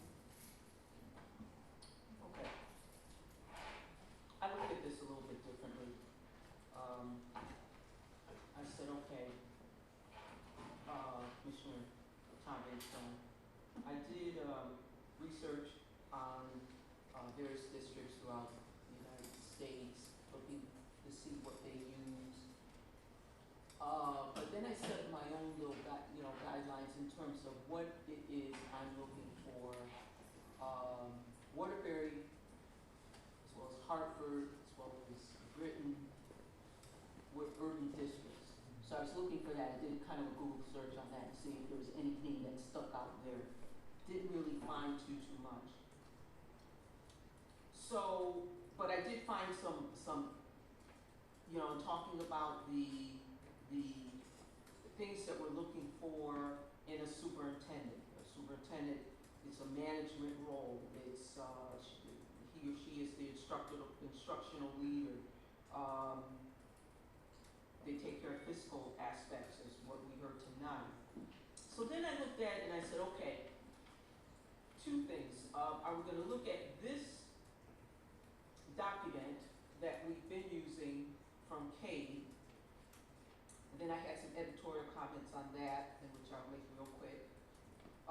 If we're looking at revising, or looking at, revising the way we evaluate the superintendent and the tool, we pay membership to Cade. I think Cade is responsible for looking at this document on an ongoing basis. And I'm not sure what the date is that this was, I know we made some changes, but I would first look to Cade to see what they have in terms of being new, any new things, new items they have. I made some revisions to this because I would like to, in general, see a little bit more, some changes as it relates to the community and include parents in on this. Parents and community. I would also like to see some changes if we use this document, and I've written everything in here, to things related to the climate of the school district. I think that's very important because that climate is going to really dictate, to a certain extent, whether or not we achieve our goals or not, or whether the superintendent achieves their goals. And I think that's very important to our staff here in the district. So I have some comments. I have a lot of comments on here.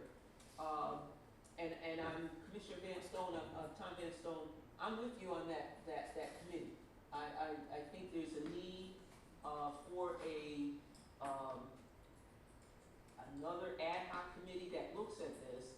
And I think we need to determine how quickly we want to do this. I think we're a little bit behind in terms of what we want to do as far as evaluation. So I'm looking at that too. I'm weighing that and saying, will we be able to do this school year, or can we make really quick revisions and then look for something on an ongoing basis moving forward? So I'm with you on that ad hoc committee.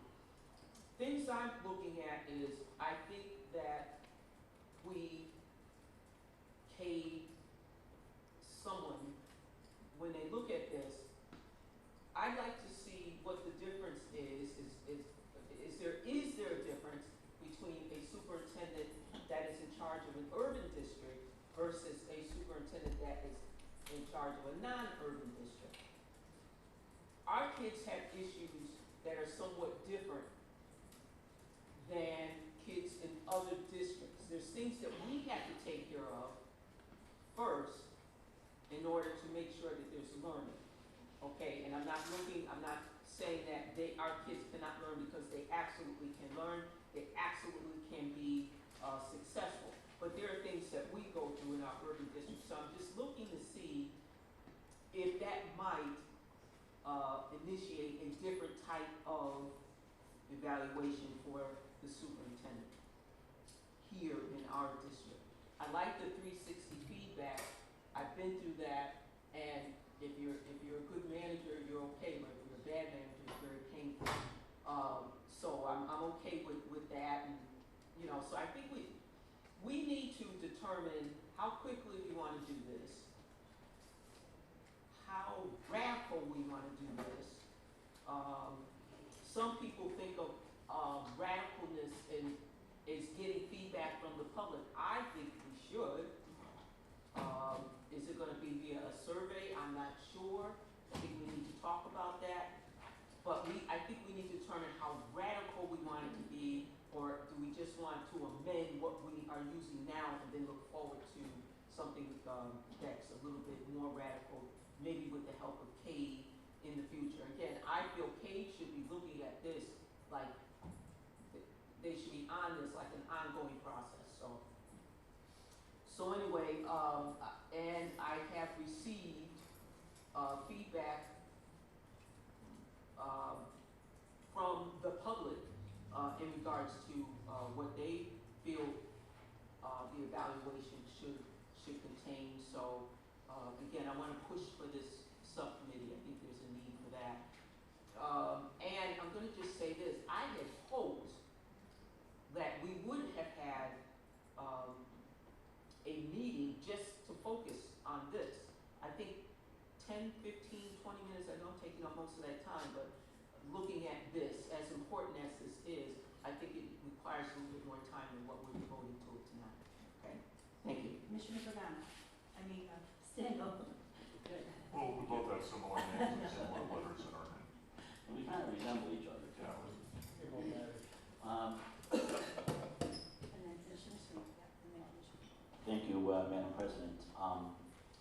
Just for the record, I really don't have too many issues with the current evaluation tool as it's used now. I'm going to speak a little historically here too. I know you touched on it, but I think that it's important to touch back. So because this was asked to be in public and because it's being broadcast, I think the public should have some kind of a little bit of a background of what happened here. I would say that I would be receptive to the amending of the current tool, maybe because we should look at the current tool more as moving forward as more of a global effect. Superintendent looks at things, some of the things that we have here in this tool. This is a general tool that relates to large districts, urban districts, and small districts. And CADE is instrumental in putting them out. Obviously, a superintendent working in a district that has enough students that's about the size of Wilby High School has a different job and different requirements for her job. That superintendent that looks at us has to look at it globally, whereas the superintendent who looks at a small district and that superintendent does everything personally and personally with the teachers and students and principals. So that's maybe some things that would be changed. But we have come a long way, and I need to remind everyone of that. Some of the people may be aware of it, but if you were not on the board, you may not be aware of it. When we first come on the board, the superintendent's evaluation looked like this. It was 2 pages. 2 pages all it was, and every year we would go through it and work on it. But we've come a long way because now we have our most extensive tool that we've had from our previous superintendent. And when the new superintendent was hired, the board sought to revise that evaluation tool. We sought to revise it. The board adopted the CADE instrument, which was based on 5 standards and associated goals. Now, we made changes. This is a newspaper article dated May of 2012. And it says the school chief faces a tough test compared to maybe the last school chief, or maybe just the fact that she faces the tough test. And this is something, just briefly, quickly, this is a couple of things that were changed. Superintendent will face a more rigorous performance evaluation plan than her predecessor did. The board wanted a more in-depth measurement, more comprehensive tool than we used in the past. The Board of Education used a brief, nondescript form to evaluate her predecessor. However, now we're using a long form, and it's a long form that was suggested and designed by Kate. So we looked at that and we adopted it. Now, when we adopted it, one of the biggest changes in that tool was a comment narrative addition to that tool. And this was the new evaluation tool we use. This is the latest evaluation. 8 pages. 8 pages. And what's different here is the comments. The comments are totally added on, which makes it much more extensive and much more personal.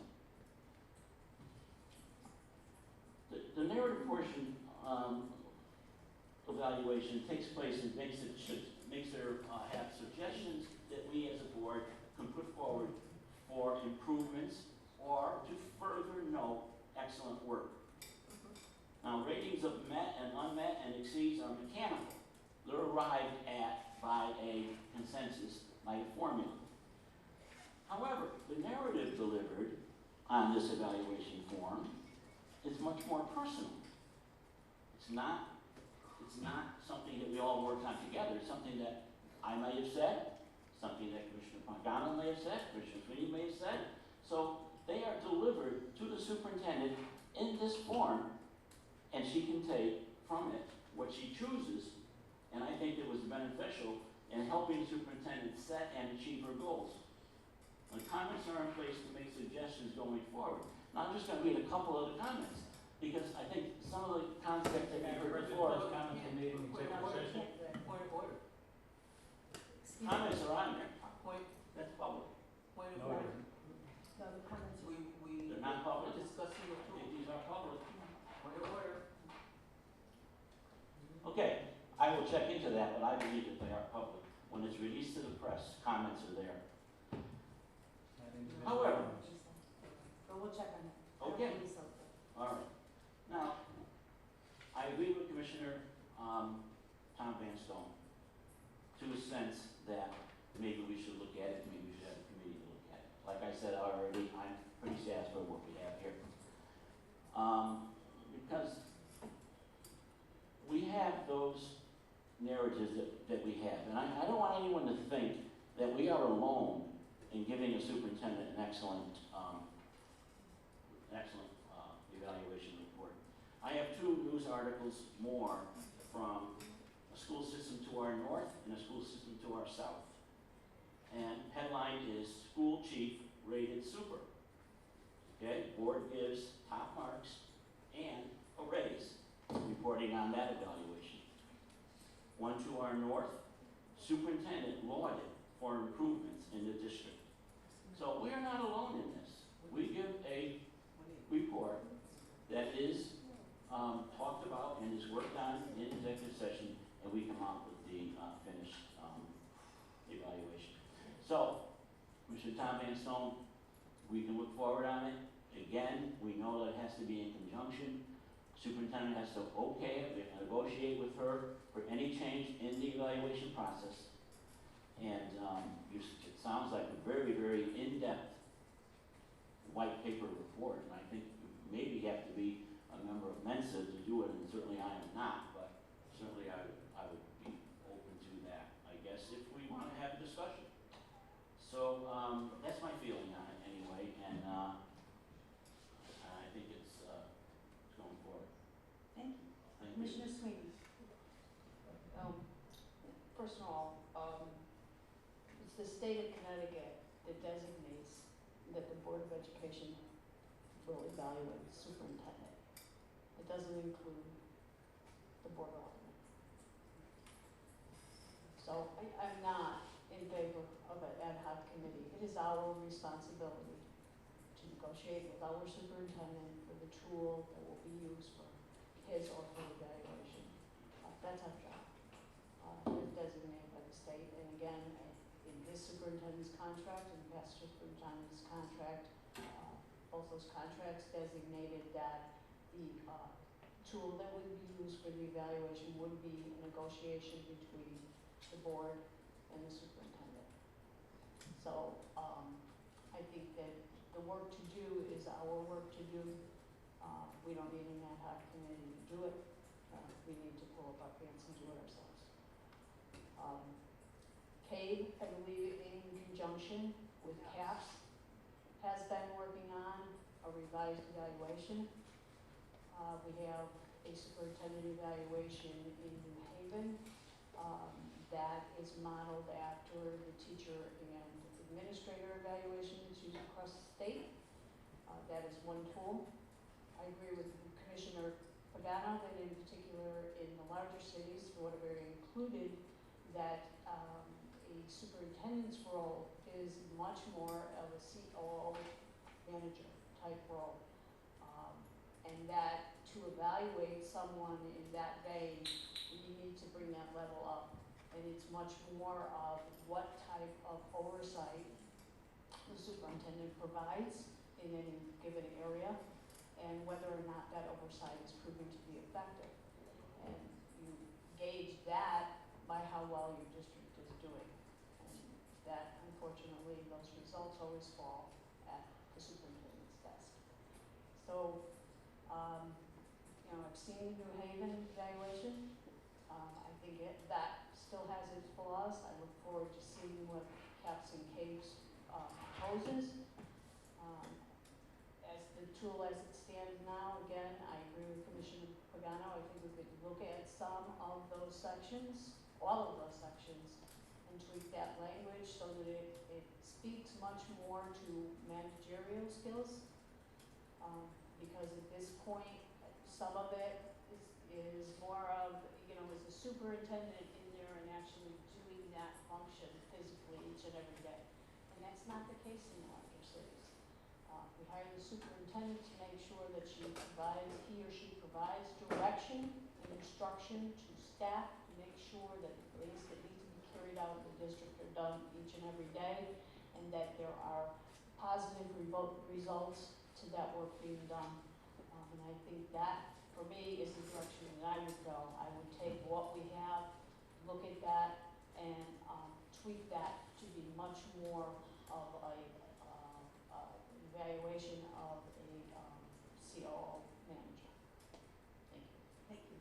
Commissioner Pagano. I just want to make a correction. I wasn't proposing a 350 feedback. 360, no. 360, I was actually, No, it wasn't you, I think it was, yeah, this was, I made the statement that some of these questions looked like they were part of the 360 feedback. got it. And paraphrase what Commissioner Sweeney said, it's all about leadership at your level. I can't judge you on overseeing the planning and evaluation of the staff development program. I assume that's being taken because you're a leader of an 18,000 student district. It's your leadership skills that I would like to see more reflected in some form or function of a measurement or a review. And I think that's really what your job is all about at this level, is leadership and representing the district. So that's all I have to say. Thank you, Madam President. I also just want to say a couple things. Exactly what I'm after is evaluating, and I said that, evaluating the superintendent as chief executive officer. That is my goal of redoing this plan. I don't think we do that. I disagree with you. The questions we are asked on the evaluation form do not have us evaluating. This is where I think Commissioner Pagano might agree. The questions that are asked there, the statements, are not having us evaluate a chief executive officer. Again, it's going after things we have no idea, and here we are still having commissioners give extreme grades to stuff we have no clue. So I'm not sure how we can validate the form we use. So that's why we need it. As far as an ad hoc committee, we're also tasked with building and renovation to building. However, Wendell Cross has an ad hoc committee of community leaders and parents, as well as the Board of Aldermen. So I'm not sure the comparison there on our task versus having an ad hoc committee.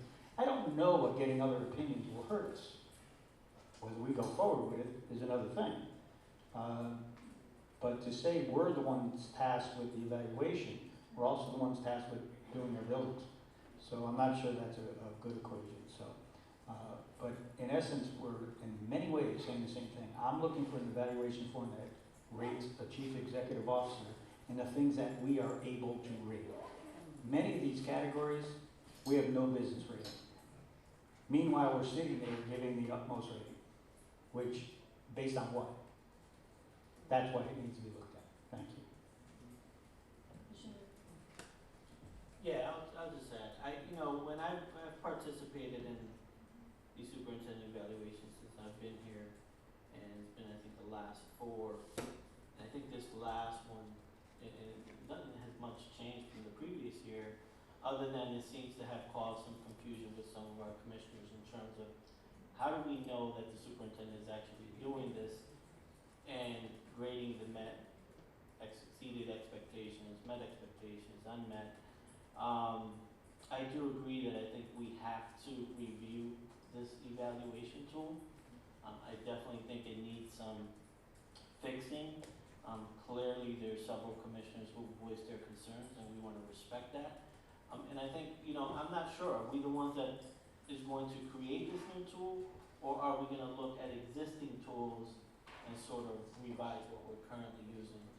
So, but I am in favor of re-looking at this, because I think, look, with my evaluations on a personal level, I think I'm a good employee, and I don't think I've ever received an exceedingly, glowing evaluation, because there are things me personally need to work on in my professional capacity. But when I think that was a struggle with a lot of commissioners, that where everything is exceedingly met, we're like, okay, where are the areas that we think needs to be worked on? And if there's not any, I think that's where a lot of folks had struggled with. So we definitely need to revisit this evaluation tool so that we can continue to build on the progress that has been made, but also look at what the future holds and where we can build improvements on. That's it. Thank you. Commissioner Harvey? Thank you. I think we're going to start with my second concern first, and that is, I think that there is a need for an ad hoc committee, because we should have, I feel, this should have been a special meeting. No criticism, President Brown, none, but we are like under, I'm not going to say it as a gun, but I mean, we probably should have been looking at this during the summer, because we knew it was coming. We knew it was coming. So I am in favor of an ad hoc committee. Ad hoc committee does not necessarily mean that you always include outside folks. It includes the commissioners on this board. So, and it's a directed responsibility that you have. That is to look at the evaluation. So if we want to do it together or not, I just think we just need to do it. We've been talking about it. We haven't done anything. And here we are, October 12th, whatever, 13th, whatever date it is, and we're still talking about the superintendent's evaluation. So we need to get something going. My next little side comment is with the, formally, we did have comments that we made. We did have a narrative. I know because I wrote it with the previous superintendent, so this is nothing that's new. We went to a long evaluation because we had a new superintendent. We really weren't sure what skills we wanted to look at. So we said we go with the long evaluation and see what else there is. Maybe we go back to a short evaluation. That's my understanding. That's what I remember my 11 years being on this board. So again, I think we need to, I will reiterate, we need to see what we want to look at. Do we want a radical change? What input do we want from CADE in this regard? Or do we want to look at the tool that we use now and revise that? And I think that needs, once we decide that, then I think that'll set us on our track in terms of what we want to do. Okay, and again, this is regarding the evaluation of the superintendent, whoever that happens to be. It's not Dr. Lett, previous superintendent. It is what we need for a superintendent that governs this district. Thank you. Commissioner Sanders. Thank you, President. I'm making a formal request that you research the item of the superintendent's evaluation and what is submitted to the press. Question, is it submitted with comments or is it submitted without comments? Okay.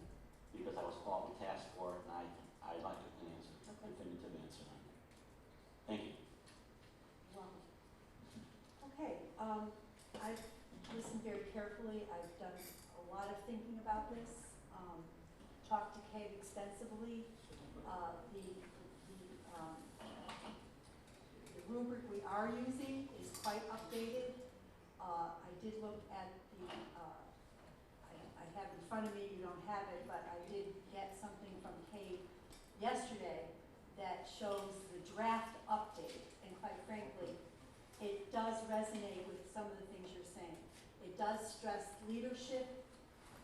It does stress we are policymakers, and it stresses. I think one of the things that I think would help us move forward is the fact that we really, once the superintendent gives us the goals, we have not had a substantive discussion about that, and that's really what happens. I think that's been my reading of this updated one. It's not the tool. I think it's what we feel we're tracking over the year. And I believe that, given your comments here, we could tweak this to align it more with the established goals that we can track, whether it's parent engagement or whether it's student achievement or whether it's community outreach or whatever. So I think that's where I think there's been a little disconnect in terms of what Kay was proposing, that we as a board really work with the superintendent, whoever that may be, in establishing the goals and gear our evaluation more towards achieving those goals over the year. And I think that's kind of was a little bit of the disconnect. The other thing I want to bring to your attention, and maybe you have a chance to read it, but I did send it out to everybody. Yes. By state statute, this is the responsibility. These are the responsibilities of the superintendent, and these are the responsibility of the Board of Ed. So I think we need to look at that and make sure that we understand our role. So I would just throw that out. The other thing I would recommend, and I had to refresh myself as well, I looked at, on our website, we have a mission statement, we have goals, we have a vision.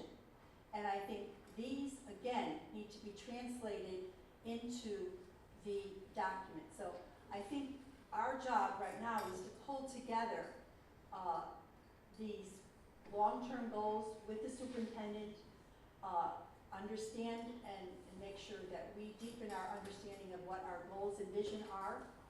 And that's, to me, more of a logical approach to the evaluation process. I personally feel that, I agree with Commissioner Picano, that some of these are better said, and I took the liberty of writing a few things. We could say, under educational leadership, communicates vision and mission of the Waterbury Public Schools to the greater Waterbury community, parents, student, and the board. That is one of the roles as the educational leader. Under curriculum development, provides leadership and oversight to staff to ensure the development and implementation of a district-wide curriculum. Under professional development, inspires others to high professional standards. Under supervision, communicates the vision and mission, holds staff accountable, so forth. Under district climate, leads and oversees pertinent executive staff.